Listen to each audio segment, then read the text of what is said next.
is the Samsung Galaxy Note 8.0, which Samsung's own J.K. Shin had confirmed at the end of January. So as you can see here, obviously by the name, it is an 8-inch screen. The resolution is 1280 by 800, and it is a TFT LCD display.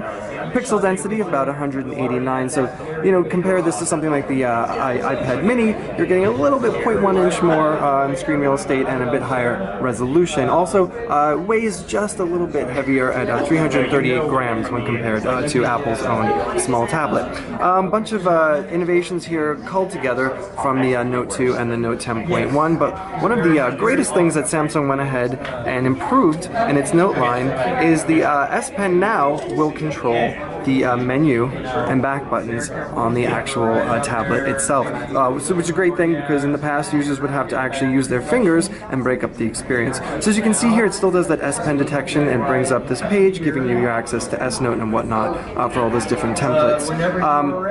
The other thing that Samsung's included here, and you can see, is we can do that multi-window multitasking aspect. So we can go ahead, we'll pull that open in the drawer, drag Chrome out by dragging and dropping, and then we'll take something like the calculator out and put it out here as well, and you can see you can do the dual screen and swap them up and down as you like. Now if we go up here and pull down the drop down menu, you can see there's something now called reading mode. So Samsung is having this Galaxy Note 8 double as an e-reader as well as a living room extension, and we'll get to that smart remote feature later, but here's reading mode.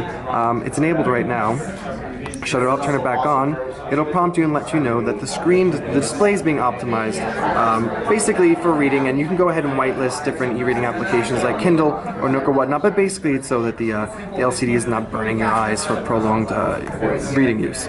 So let's just jump back into the home page here, and we'll go to the apps, and we'll try and find a smart remote. Now this is obviously powered by Peel, but it's a visual programming guide, and it'll pull up your favorites, what's live on television now, and then you can go ahead and once you've hooked that up with your television, of course it works across all different manufacturers, you can go ahead and change the channel based upon what your viewing interest is. So again, this is because the research shows that about 85% of consumers are using their tablets in the living room. So we'll just go back to the home screen here, and you can see, if we just scroll through, this is Android 4.1.2 Jelly Bean with the TouchWiz skin, and inside is the Exynos 4 quad clocked at 1.6 gigahertz and buffered by 2 gigabytes of RAM. This particular model is the 3G HSPA Plus version, and a very interesting feature is that you can go ahead and hold it up to your head to make voice calls, although it's probably better if you want to use a headset for that. The US version will be Wi-Fi only, so you won't have that phone capability, and we've also been told that an LTE model is in the works. So we're just going to go ahead and give you a quick tour of the device. You can see here on the side there is your IR blaster, here is your volume rocker, and then just above that is the power button. We'll go on to the back. You can see it's pretty clean, no extraneous branding, just Samsung and the 5 megapixel camera.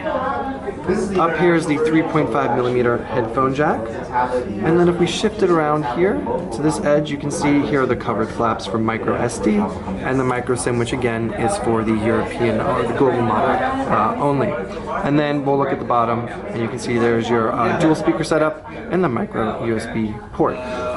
As for pricing and availability, we're still waiting on that information, but we do know that this is expected for a global rollout sometime in Q2. Nothing more specific has been given, and Samsung doesn't expect that it'll be giving any more specifics on that this week at MWC.